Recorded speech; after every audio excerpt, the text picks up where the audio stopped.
Donc, Monsieur le Président du syndicat départemental Énergie de Lyon, cher Jean-Noël, Monsieur le Président de la CRE, cher Philippe Ladoucette, que l'on rencontre souvent en cette période de fixation des tarifs d'utilisation des réseaux publics d'électricité, mais enfin il a du tout vous expliquer. Madame la députée de l'Eure, chère Laure de la Raudière, de l'Eure-et-Loire, excusez-moi. Quand on est en Gironde, on oublie parfois. Donc, Madame la députée d'Eure-et-Loire, chère Laure de la Raudière, Monsieur le député de Lyon, cher Guillaume Larrivé, je salue le local de l'étape, parce que vous comprenez que je salue mes collègues sénateurs, ils sont nombreux, il y en a 3. D'abord Jean-Baptiste Lemoine, sénateur de Lyon, qui doit nous quitter. Le sénateur de l'Ain, cher Patrick Chaise, ici présent, et le sénateur du Doubs, cher Jean-François Longeau, qui est la double casquette, puisqu'il est aussi président du Doubs. Alors vous savez, quand on réunit dans une pièce 4 sénateurs et 2 députés, c'est que vraiment c'est important. Alors soit il y a une commission mixte paritaire, c'est pas le cas aujourd'hui, soit c'est un événement de marque et de qualité qui prouve que l'événement organisé par Jean-Noël Loury est d'importance. Je voudrais aussi saluer le président du conseil départemental de Lyon, André Villiers, qui est parmi nous. Saluer bien sûr tous les élus présents et en particulier les syndicats de Côte d'Or, M. Jacquenet qui est là, les syndicats voisins donc, ont été invités. Donc, et puis mesdames et messieurs, chers amis, si vous le permettez. Donc permettez-moi d'abord de vous dire tout le plaisir d'être ici parmi vous et de m'associer à cette nouvelle édition des assises iconaises de l'énergie. Alors d'abord parce que je crois que le SDEY, votre syndicat est un modèle de grand syndicat départemental, ça a été dit, qui a su prendre à temps le train de la transition énergétique. Son implication croissante dans le domaine des énergies renouvelables le positionne, on peut dire aujourd'hui, comme un acteur incontournable du paysage énergétique, non seulement d'aujourd'hui, mais aussi de demain. Ensuite, je suis heureux d'être parmi vous parce que son président Jean-Noël Loury, dont on a cité les qualités aujourd'hui par mon collègue Lemoine, est un membre aussi très actif de notre fédération nationale, la FNCCR, qui regroupe tous les syndicats d'énergie notamment, ou assainissement. Et c'est un membre très actif qui donc s'implique beaucoup. Et il est vice-président de notre fédération nationale, il nous représente à l'association d'expertise des concessions, donc il préside, et je veux profiter de l'occasion qui m'est donnée ici, et de venir le voir, pour le remercier très chaleureusement, mon cher Jean-Noël. Et puis, j'aurais peut-être un petit message personnel et amical à transmettre. Je crois qu'un de vos élus est encore élu, Guy Roux, non alors je le dis pour les amateurs de football, parce que Guy Roux, quand il était entraîneur de l'équipe d'Auxerre, nous on dit Auxerre en Gironde, mais c'est Auxerre, de l'équipe d'Auxerre, depuis qu'elle était montée en Ligue 1, il avait l'habitude de venir passer chaque trêve de Noël, d'entraîner ses joueurs dans ma commune qui était sous Lac-sur-Mer, donc il faisait l'hiver. Vous savez qu'il avait une stratégie, Guy Roux, qui était très habile dans le football. Pour les entraînements, il me disait « je les amène à la mer l'hiver et à la montagne l'été, comme ça il n'y a pas de tentation ». Et je vois que peut-être il faudrait le refaire peut-être. Bon, donc vous m'avez demandé... Oui, vous m'avez demandé d'évoquer en quelques minutes le rôle de nos syndicats d'énergie dans le cadre de la transition énergétique. Alors c'est un peu une gageure. D'abord, le sujet est complexe. Il vaut mieux l'aborder avant le repas qu'après le repas. C'est un sujet vaste, difficile, mais je me tiendrai, si vous le permettez, aux aspects qui me paraissent les plus importants. Rappelons d'abord que le contexte dans lequel les syndicats d'énergie doivent aujourd'hui exercer est marqué, mes collègues parlementaires le savent, par la coïncidence à la fois de la réforme territoriale et à la fois de la transition énergétique. Ce processus a été assez long, puisque la phase législative proprement dite a été préparée par un long débat national sur la transition énergétique. Ce débat a permis à de très nombreux acteurs de la société civile d'exprimer leurs propositions.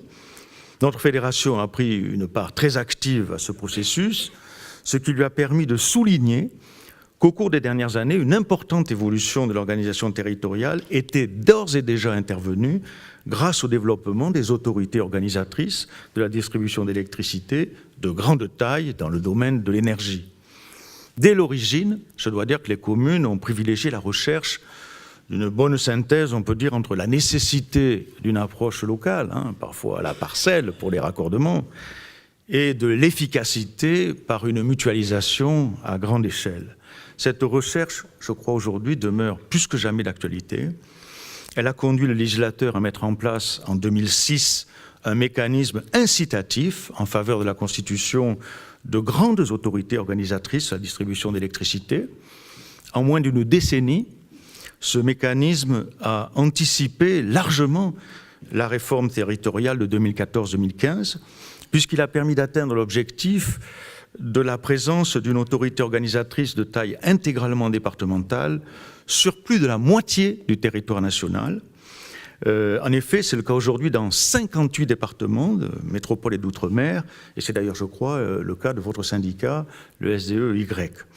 Mais il faut noter aussi que dans les autres départements, on trouve des grandes AODE qui ne sont pas tout à fait départementales, mais qui regroupent la majorité des communes et de la population dans les 43 autres départements. Donc ce mouvement avait été vraiment bien amorcé. Il faut rappeler ici que la distribution d'électricité est soumise à une contrainte économique incontournable. En effet, il y a en moyenne 5 fois plus de linéaires de réseau par abonné en secteur rural qu'en secteur urbain.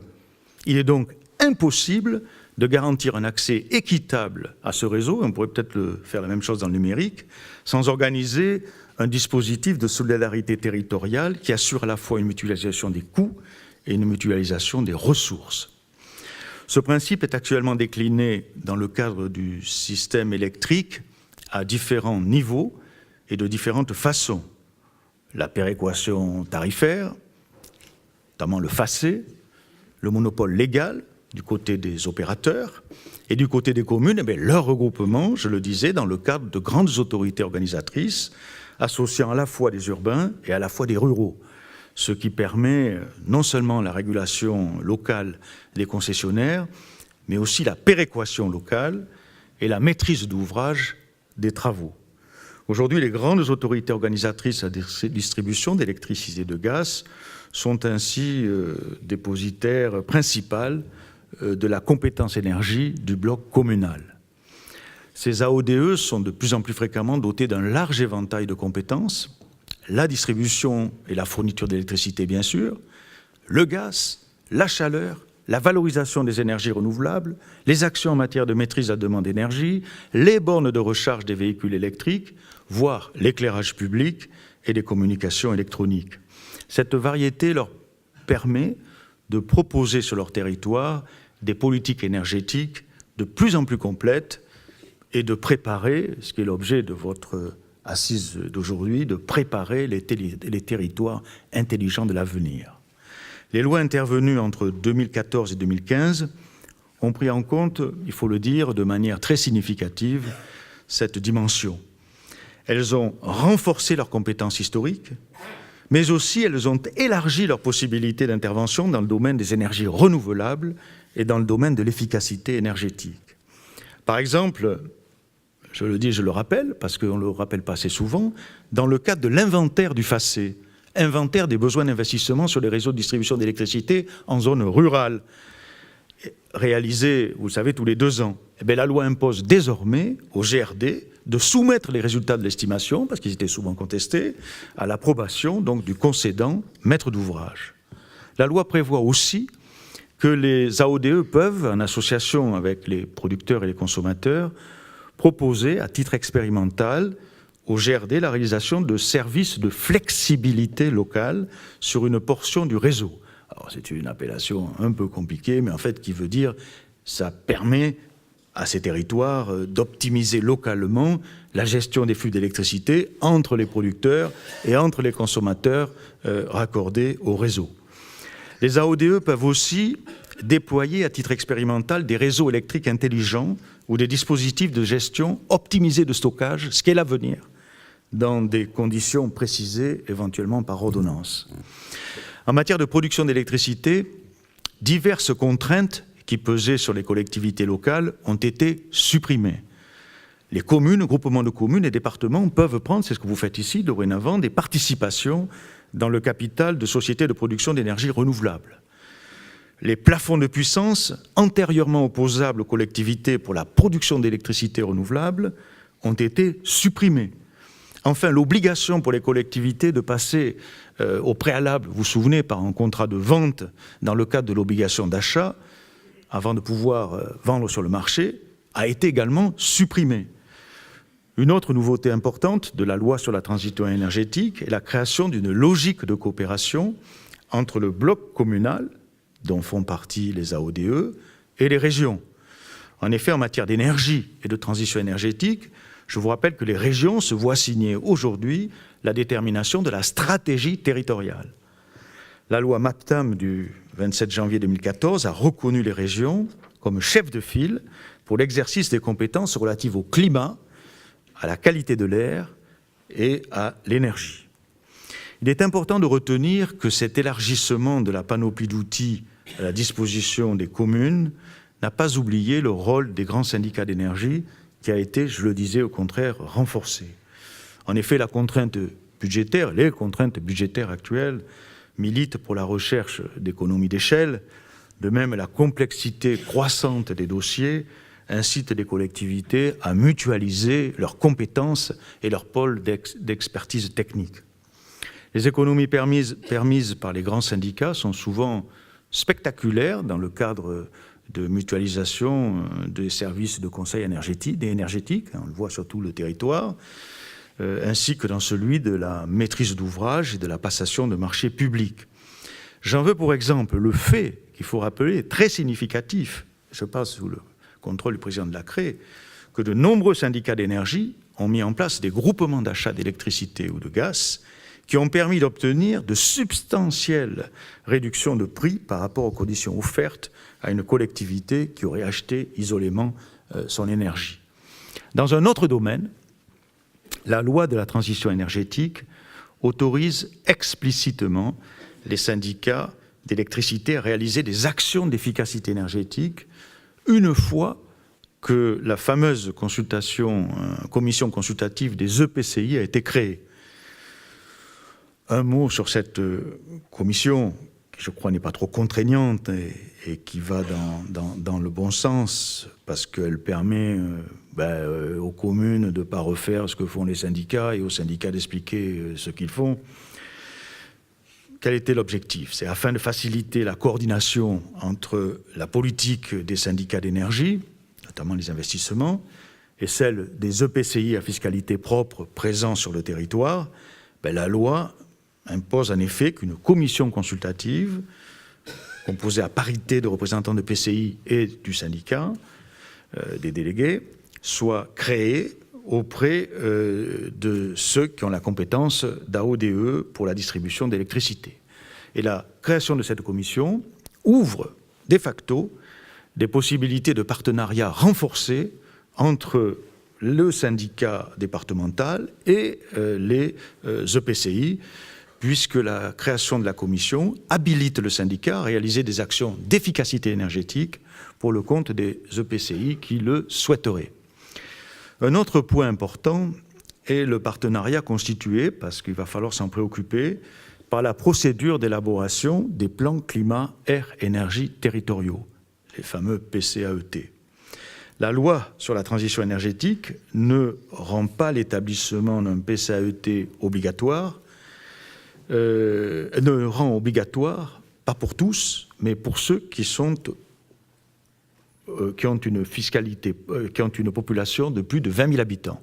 Or, avec la loi NOTRe et le relèvement du seuil à 15 000, c'est pratiquement c'est la plupart des EPCI qui vont être concernés.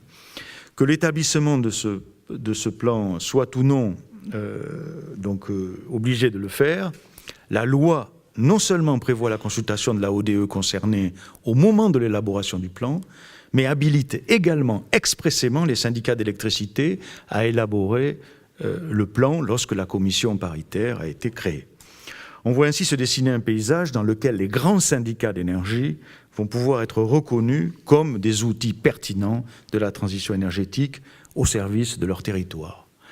Je voudrais l'illustrer en évoquant deux domaines dans lesquels nos AODE et la FNCCR sont actuellement particulièrement impliqués. Le premier, c'est l'expérimentation des réseaux électriques intelligents. Et le deuxième, c'est la négociation du nouveau modèle de contrat de concession pour la distribution publique d'électricité. Mais pour le premier cas, après de nombreuses expérimentations locales, je pense à la Vendée qui est en pointe, Smart Grid de la Vendée qui a développé par le SIDEF, le syndicat de la Vendée, les réseaux intelligents électriques ont fait récemment l'objet d'un appel à projet dans le cadre du programme des investissements d'avenir. 3 projets ont été retenus. Flex Grid, présenté par la région PACA, Smile ou SMIL, c'est la proximité d'Angleterre qui fait dire ça, déposé par les régions Bretagne et Pays de la Loire, et UN Grid, déposé par la métropole de Lille en lien avec le Nord-Pas-de-Calais.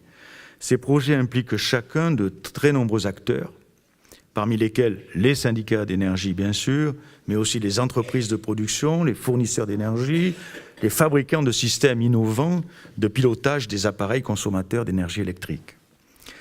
Un des principaux objectifs est de parvenir à une synchronisation à grande échelle entre la production issue des sources renouvelables et la consommation en jouant sur toute une série d'outils et de flexibilité.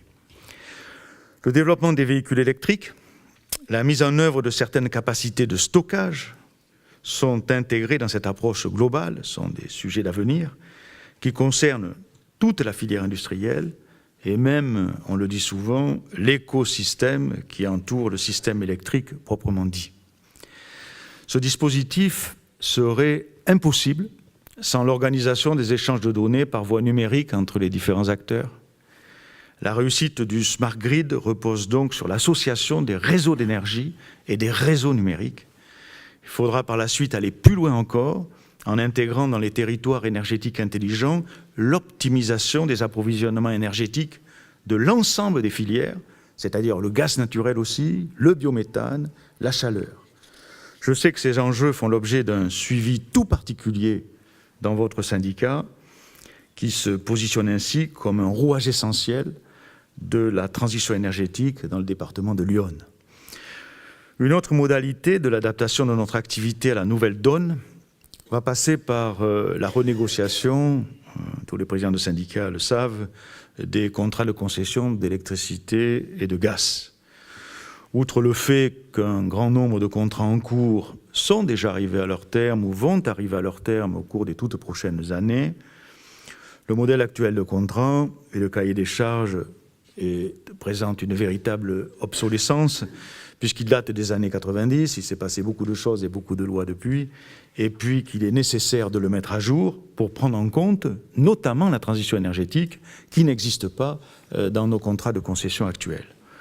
Donc notre fédération nationale, la FNCCR, a ouvert des discussions nationales avec Enedis et EDF à ce sujet, qui devrait conduire en particulier, et c'est important à le dire, à consacrer un chapitre entier à la transition énergétique dans le nouveau modèle, avant d'entreprendre le même travail à la suite avec GRDF pour le gaz. Donc chacun peut aisément constater que notre feuille de route commune dans les prochaines années est bien remplie et qu'il y a beaucoup à faire. C'est un monde nouveau qui est en train de se décliner sous nos yeux, numérique, électrique, et je me réjouis de constater que le syndicat départemental énergie de Lyon, comme d'ailleurs la plupart des syndicats d'énergie, a parfaitement intégré, mon cher Jean-Noël, tous ces enjeux. Et c'est donc en toute confiance que je lui souhaite une pleine et entière réussite dans ses nombreux et ambitieux projets. Je vous remercie de votre attention.